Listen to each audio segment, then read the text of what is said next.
Empires rise and fall like the tides. Superpowers clash on the world stage.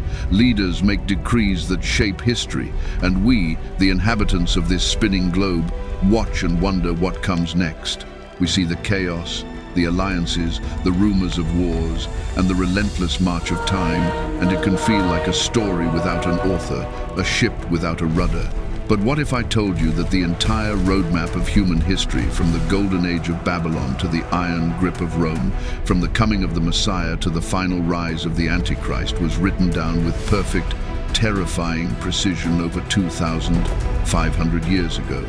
What if this blueprint wasn't given to a king in his palace or a general on the battlefield, but was revealed in visions to a young captive, a teenager torn from his homeland and thrown into the heart of the world's most powerful and pagan empire? His name was Daniel, and in the darkness of exile, God chose him, giving him a gift that no sorcerer, magician, or wise man of Babylon could ever possess, a divine window into the future. He saw it all. The succession of world empires, the timing of Christ's first coming, and the dark profile of the final world dictator. Stay with me, because today you are about to unravel the prophecies of Daniel, the man who saw the end of the world, and you will discover that the history you read in books is merely the fulfillment of a story God wrote long ago. Our story begins not in glory, but in ashes. The year is 605 BC. The armies of Babylon, a war machine led by the formidable King Nebuchadnezzar, have stormed the holy city of Jerusalem. The walls have fallen, the treasures of God's temple have been plundered, and the best and brightest of Israel's youth have been shackled and marched away into slavery, destined to serve in a foreign land. Among them was a young man named Daniel. He was torn from his home, his family, and everything he had ever known, and brought to the glittering, corrupt court of Babylon, the epicenter of global power. Yet, even there, surrounded by pagan luxury and imperial splendor, Daniel made a choice. He and his three friends, Hananiah, Mishael, and Azariah, whose names would be changed to the Babylonian Shadrach, Meshach, and Abednego, resolved in their hearts not to defile themselves. They refused the king's rich food and wine, food offered to idols, choosing instead a simple diet of vegetables and water. It was a small act of defiance, a quiet declaration of loyalty in a world demanding compromise. And because of this faithfulness, God gave them something extraordinary: knowledge, skill in all literature and wisdom, and to Daniel, the ability to understand visions and dreams of every kind.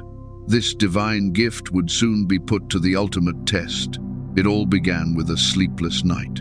King Nebuchadnezzar, the most powerful ruler on earth, was tormented by a dream.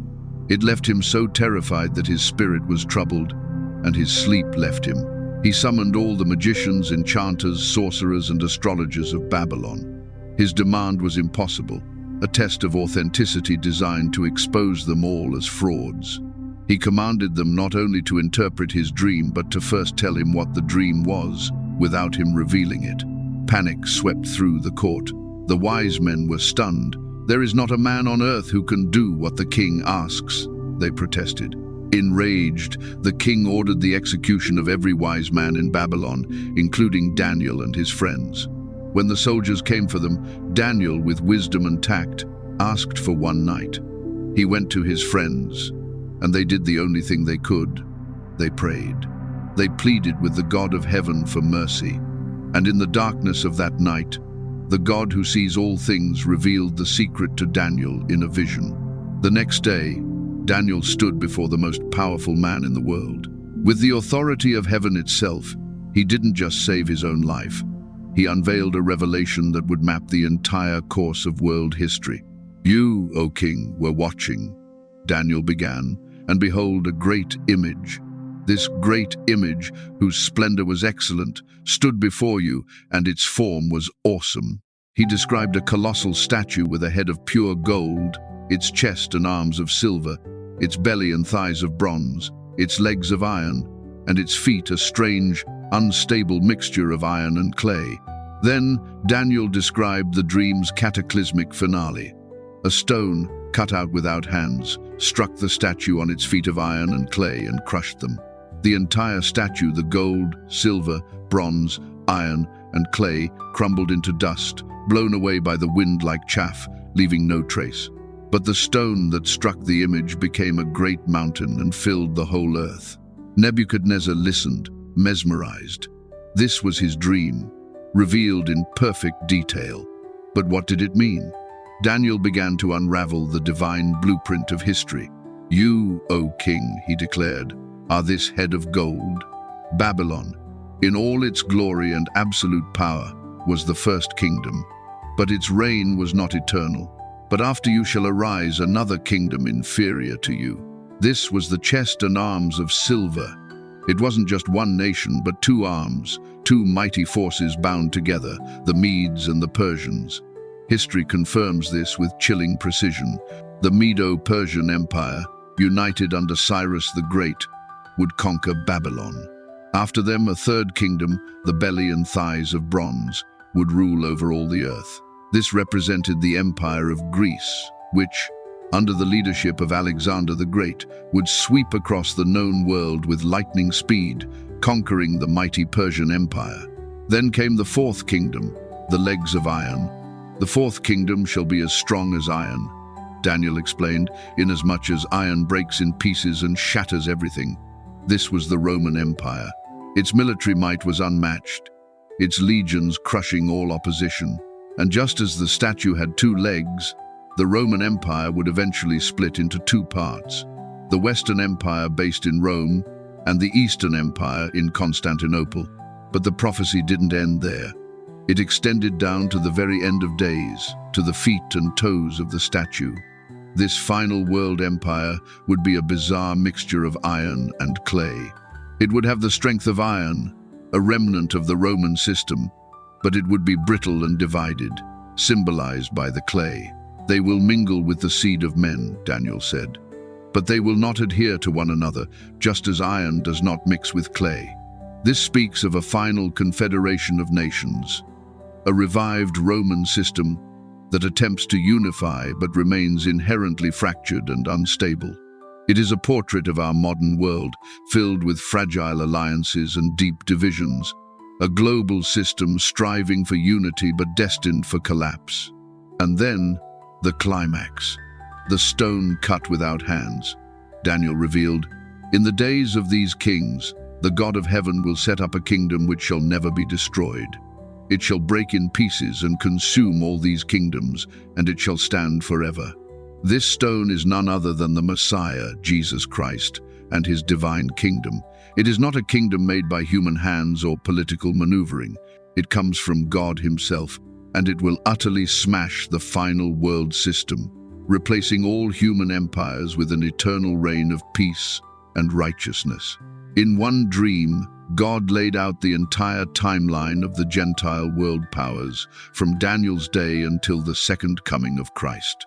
Daniel's God was not just a God of prophecy, but of power. This was proven in a blaze of glory.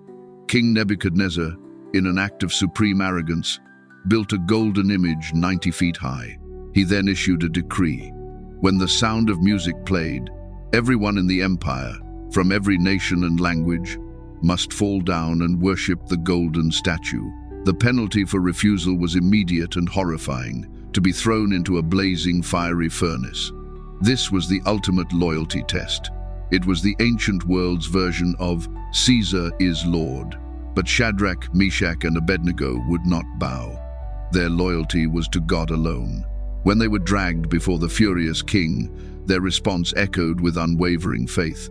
"O Nebuchadnezzar, we have no need to answer you in this matter. If that is the case, our God whom we serve is able to deliver us from the burning fiery furnace. But if not, let it be known to you, O king, that we do not serve your gods, nor will we worship the gold image which you have set up."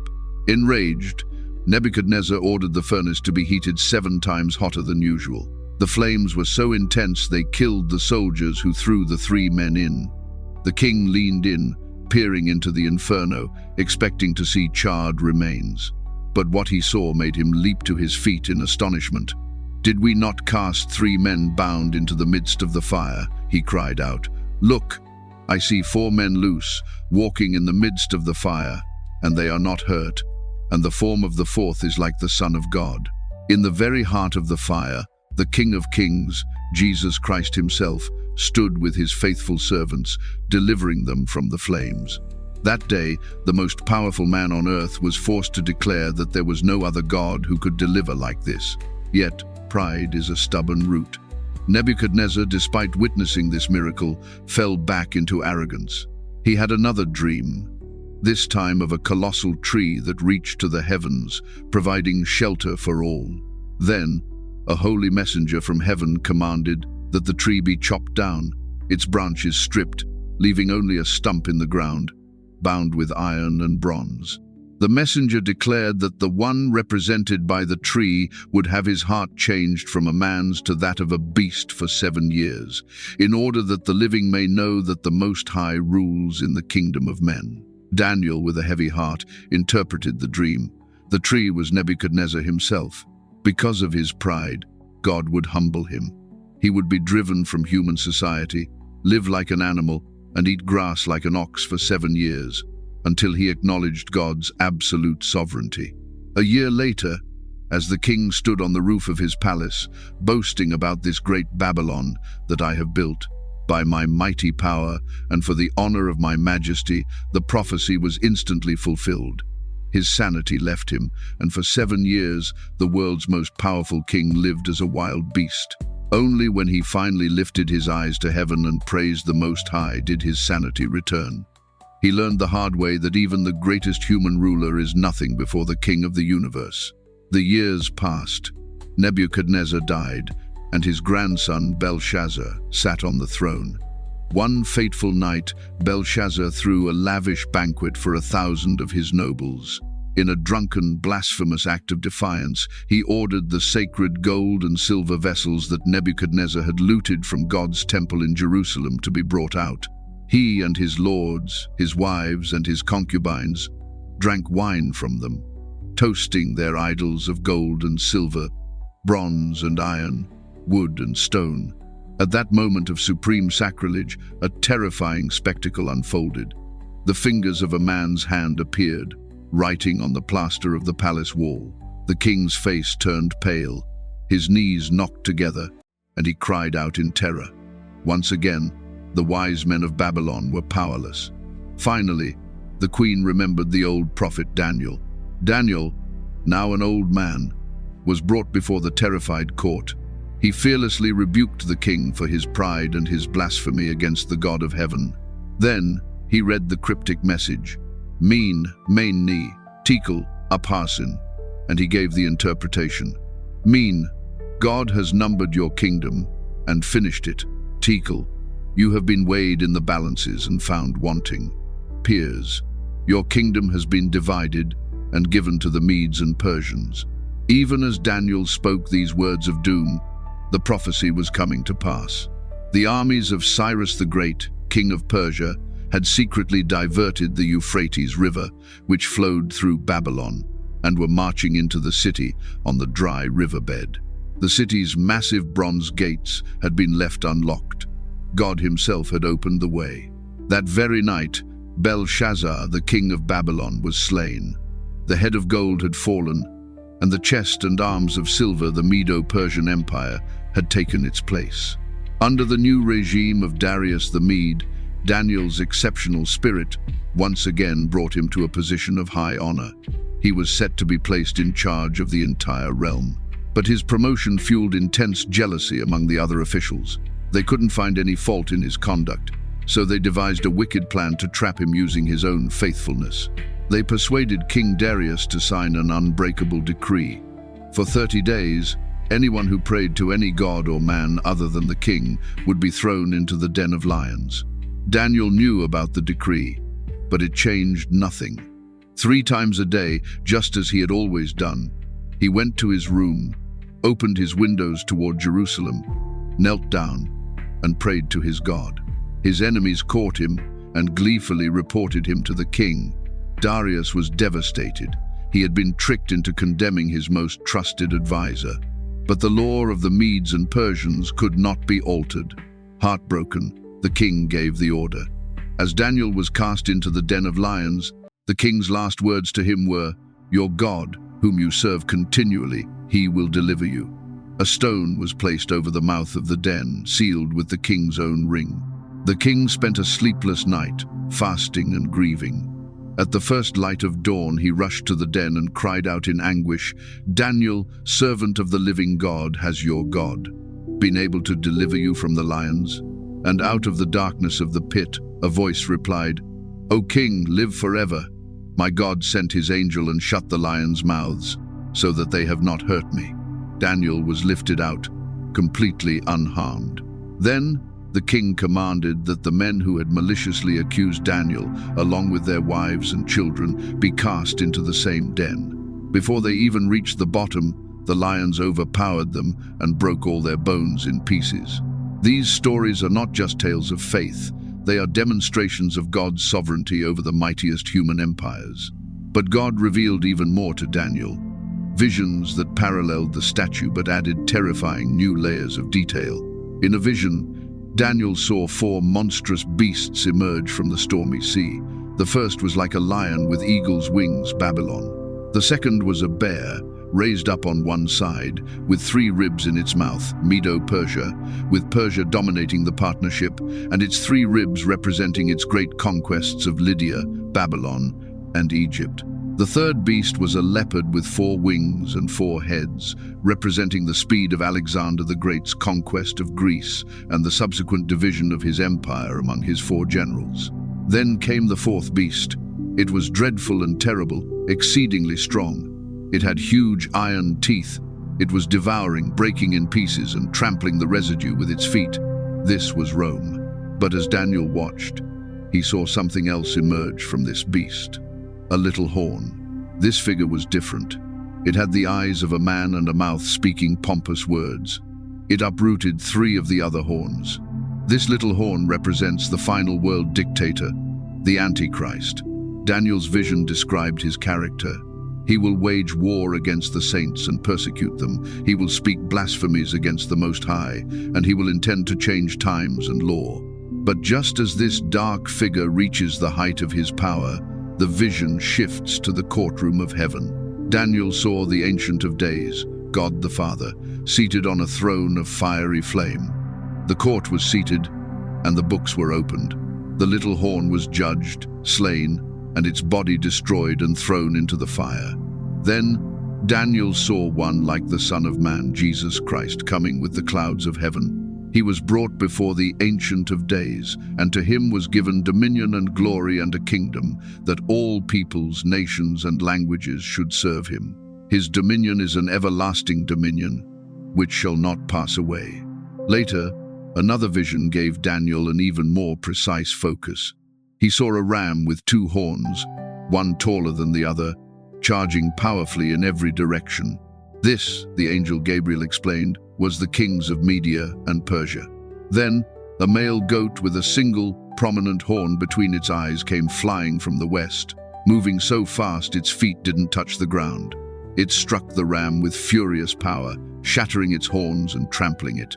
This was the kingdom of Greece, under Alexander the Great. But at the height of its power, the great horn was broken. Alexander died young, and in its place, 4 other horns grew. And from one of these 4 horns came another little horn. This one had a specific historical fulfillment that served as a chilling preview of the final Antichrist. This little horn was Antiochus IV Epiphanes, a Greek king who reigned over the Syrian part of the divided empire. He was a vicious persecutor of the Jewish people. He stopped the daily sacrifices in the temple, magnified himself against God, and committed the ultimate act of desecration. He sacrificed a pig on the holy altar in Jerusalem. This was the original abomination of desolation. He was a terrifying shadow, a historical foreshadowing of the future Antichrist who will, in the last days, do the very same thing. This brings us to the most incredible, mathematically precise prophecy in the entire Bible, the prophecy of the 70 weeks. As Daniel was praying, confessing the sins of his people and pleading for the restoration of Jerusalem, the angel Gabriel appeared to him again. He had come to give him skill and understanding, to lay out God's prophetic timetable for Israel right up to the end. Gabriel revealed that 77s, or 70 weeks of years, totaling 490 years, were determined for Daniel's people and for the holy city to finish the transgression, to make an end of sins, to make reconciliation for iniquity, to bring in everlasting righteousness, to seal up vision and prophecy, and to anoint the most holy. The angel then broke down this 490-year timeline. The clock would start, he said, from the going forth of the command to restore and build Jerusalem. From that point until Messiah the Prince, there would be 7 sevens plus 62 sevens, a total of 69 weeks of years, or 483 years. History records that this very decree was given by the Persian king Artaxerxes Longimanus in 445 BC. If you calculate 483 prophetic years of 360 days each from that date, it brings you to the exact day of Jesus Christ's triumphal entry into Jerusalem, when he presented himself to the nation of Israel as their Messiah and King. The timing is perfect. But the prophecy then takes a dark turn. After the 62 weeks, Gabriel said, "Messiah shall be cut off, but not for himself." This foretells the crucifixion. The Messiah would be rejected and killed. Following this, the angel prophesied that the people of the prince who is to come shall destroy the city and the sanctuary. This was fulfilled in AD 70, when the Roman armies under General Titus destroyed Jerusalem and its temple. This event stops the prophetic clock at 69 weeks. We are currently living in the long gap, the church age, between the 69th and the final 70th week. 1 week of final 7-year period remains to be fulfilled. This final 7-year period is the tribulation. Gabriel explained that the prince who is to come, the Antichrist, the little horn, shall confirm a covenant with many for 1 week. He will make a 7-year peace treaty, likely with Israel. But in the middle of the week, after 3.5 years, he will break the covenant. He will bring an end to sacrifice and offering, and he will set himself up in the temple, proclaiming himself to be God. This is the final abomination of desolation, the ultimate act of blasphemy that will trigger the greatest period of suffering the world has ever known, culminating in the glorious return of the true Messiah, Jesus Christ, the stone cut without hands, who will crush this final beastly system and establish his eternal kingdom. From a teenage captive to the prime minister of 2 world empires, Daniel's life was a testament to unwavering faith in the face of immense pressure. But his legacy is far greater. The prophecies God gave him are a divine anchor in the swirling seas of history. They prove that God is sovereign, that he holds the future in his hands, and that not a single word he has spoken will fail to come to pass. Look at the world around you. Do you see the stage being set? Do you see the nations striving for a fragile unity, a global system of iron mixed with clay? Do you hear the whispers of a coming leader who will promise peace but bring destruction? Daniel saw it all 2,500 years ago. He gives us not a spirit of fear but of understanding. He reminds us that while human kingdoms rise and fall, the kingdom of our God and of his Christ will stand forever. What are your thoughts? Do you see these ancient prophecies unfolding in today's headlines? Leave your analysis in the comments below. If this deep dive into the prophetic blueprint of history has opened your eyes, give this video a like and share it so that others can understand the incredible times in which we are living.